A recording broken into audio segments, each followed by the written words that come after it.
Están sanando algunos. Miren, en ciertas ocasiones me di cuenta de que estaba muy lejos de los grandes hombres de Dios, poderosamente hombres de Dios, a través de la historia. A veces yo sentía desesperadamente tener comunión con ellos, pero no había manera posible. Ni siquiera tenía un pasaporte para viajar o para cruzar la guardarraya de un país y ir para allá. Amén. Ni tenía dinero para comprar un boleto de avión. Soñaba ser como Jimmy Swaggart, como Oral Roberts, como Alan, como William Branham, como Jimmy Swaggart, uno de mis principales mentores, con la unción de evangelismo, de poder de Dios, que me sentaba como un niño en el piso junto con mi esposa en el asiento, prendía la televisión chiquita que tenía cuando él predicaba, y todo lo que hacía en una hora de programa era derramar mis lágrimas y llorar y llorar y llorar, derramar mis lágrimas, y cuando veía esa escena y cerraba mis ojos llorando, decía, un día yo quiero ser usado como ese hombre por multitudes. Pero luego después también tuve mentores como el Laulio Flores, como el poderoso hombre de Dios, Leugerio Dorbille, Santos Leugerio Dorbille, en el cual estuve en una iglesia, un hombre poderosísimo, que solamente levantaba manos caían las congregaciones tiradas. O por ejemplo, si hablamos de Elías, ellos eran unos Elías contemporáneos. También roces, mentoreo, oración, ordenación por el poderoso T.D. Jakes, el mejor predicador del mundo, por el poderoso profeta de profetas a cargo de más de 50,000 iglesias en África, Tudor Bismarck, que dijo, tú eres llamado para llevar el avivamiento por todo el mundo, y puso las manos sobre mí y me dijo en el oído. Mi hermana Dalia, miembro de la iglesia, sabe lo que estoy hablando. Dios le bendiga a Pedro. Inclusive, si yo hubiera podido llegar allí donde estaban muchos de estos hombres poderosísimos, yo creo que me hubieran visto como un loco mexicoamericano que estaba tratando de acercarse demasiado. Habrían llamado a los guardias de seguridad para protegerlos a ellos y sacarme a mí, porque yo quería estar cerquita de ellos. En ocasiones hasta me subí arriba de las bancas en las mega iglesias para poner las manos sobre ellos para que oraran por mí, como lo hice con el poderoso Tudor Bismarck. Así que miren, hermanos, Dios me mostró una manera de tener comunión con algunas de las personas más ungidas de esta generación. Sus libros, sus CDs, los he tenido, los he estudiado, los he escuchado. He tenido comunión con ellos por medio de esos libros también, y de esos CDs, esos DVDs. Llegué a conocer sus mentes a través de sus libros. De la misma manera, también he interactuado con el Señor, leyendo la Biblia y estudiando sus palabras y sus acciones día y noche siempre. Este día simplemente fueron 10 horas de estar metido en la palabra para preparar esto para ustedes. Alguien me manda un mensaje si quiere que lo haga libro, porque tengo mucho más que dar, que ya se me está acabando el tiempo. Una de mis porciones favoritas de la Biblia son los evangelios, hermanos. Y los evangelios como Mateo, Marco, Lucas, Juan. Yo puedo ver lo que Jesús dijo y puedo escucharlo hablándome a mí personalmente. La unción hace que la gente se fije en ti. Y tomaron conocimiento de ellos, y de los discípulos también que habían estado con Jesús dijeron. Escríbelo, ahí lo dicen en Hechos 4:13. Dios te bendiga, Israel, Ivane. Los quiero mucho. Sigan orando por mí, papito. Hechos 4:13 dice, entonces viendo la constancia de Pedro y de Juan, subido que eran sabido que eran hombres sin letras, ignorantes, se maravillaban y les conocían que habían estado con Jesús. ¿Cómo? Por la constancia. Vieron, aunque eran ignorantes, pero vieron maravillas y conocieron que habían estado con Jesús. Déjeme, le doy un testimonio maravilloso. ¿Lo quiere? ¿Lo quiere? Dígame amén, gloria a Dios. Para ver lo que el Señor, un poquito de lo que el Señor ha hecho en nuestro ministerio.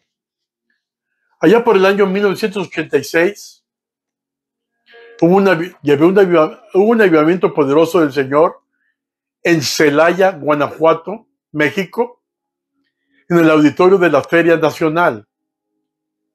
Al final de ministrar, un joven se me acercó para pedirme perdón. Yo me volteé y me tiró el saco y le dije que qué pasaba. Y me dijo que lo perdonara porque se había robado el vaso de agua con el que yo estaba tomando cuando estaba ministrando allí.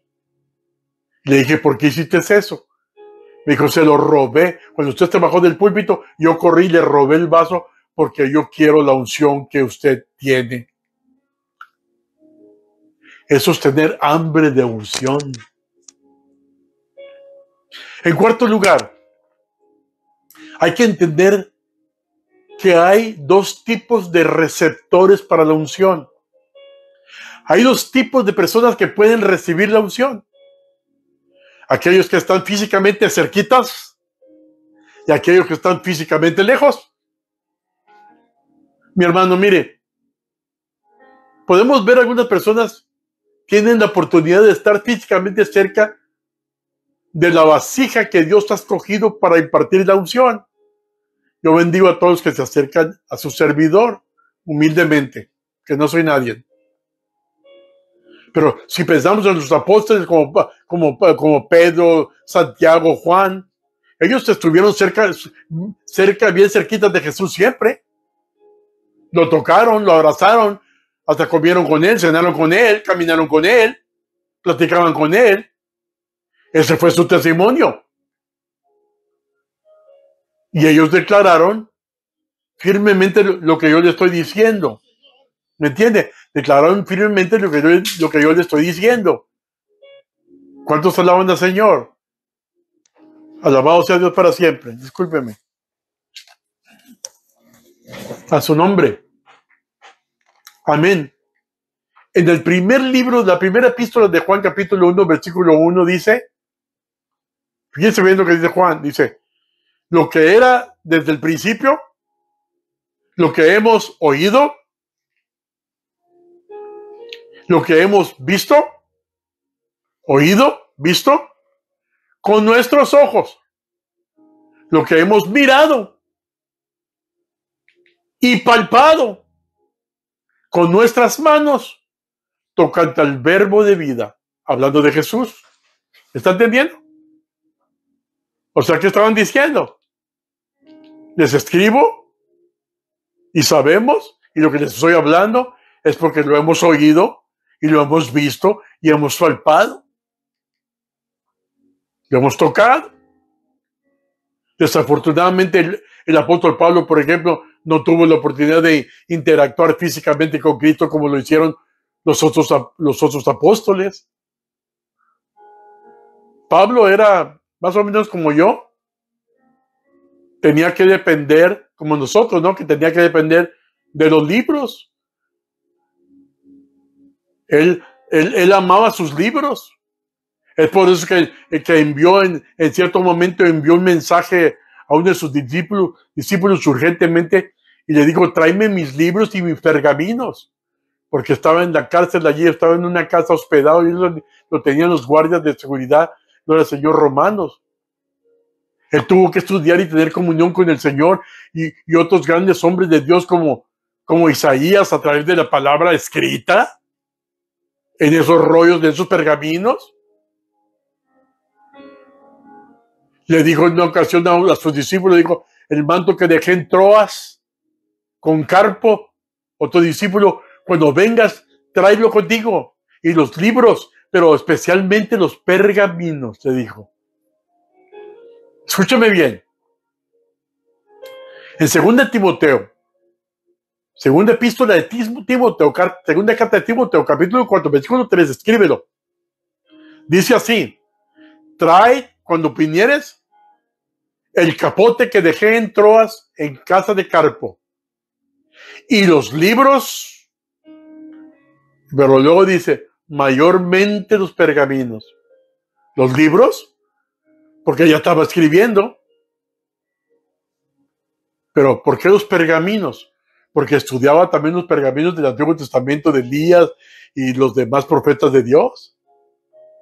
Si Pablo hubiera vivido en nuestra generación de hoy, hubiera usado toda la tecnología disponible para recibir aún más de la palabra y la unción que él quería. Pablo hubiera escuchado cintas y DVDs y videos y cuánto, gloria al Señor, ¿me estás entendiendo? Hubiera escuchado eso. Pablo hubiera escuchado eso, gloria al Señor. Amén. Los libros contienen la palabra escrita, pero las cintas contienen la palabra hablada de Dios también. Amén. Captar la unción de la palabra hablada es importantísimo. Voy a entrar a la división número 5 de esta conferencia. Hay que entender bien el arte de empaparse de la tecnología también. Empaparse, sumergirse en los mensajes de los DVDs o la radio, YouTube o CDs. Una buena práctica bíblica, empaparse en los CDs simplemente significa escuchar las palabras una y otra vez hasta que se convierta en parte de ti, hasta que la unción se transmita en tu vida también.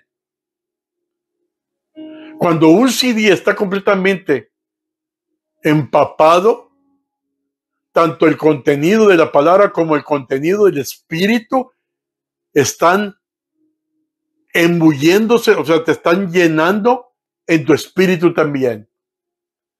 La unción no es algo que aprendes, es algo que atrapas, que agarras. No asumas que el empaparse de un CD solamente es un ejercicio educativo o que es un evento espiritual. Dos cosas importantes suceden cuando te sumerges en los materiales para estudiar como ahorita lo que estás escuchando. El apóstol Pablo nos dice en el libro de Romanos, capítulo 10, versículo 17. Romanos 10, 17.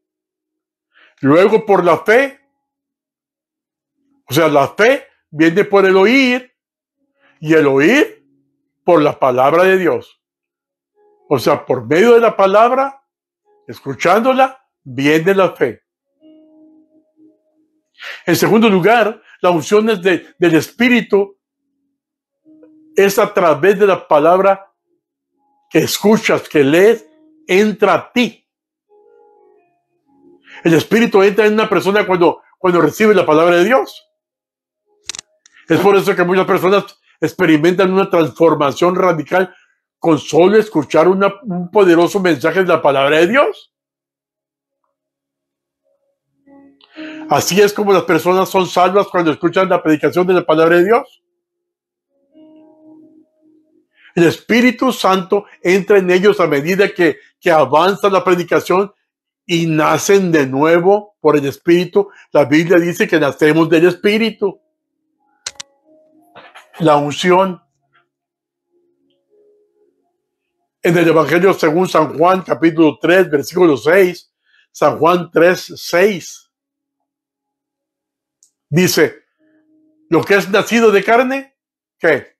Carne es. Y lo que es nacido de espíritu, ¿qué pasa? Espíritu es. O sea, lo que es nacido de la unción, unción es. Nacer de nuevo no es una experiencia educativa. Nacer de nuevo no significa que has aprendido.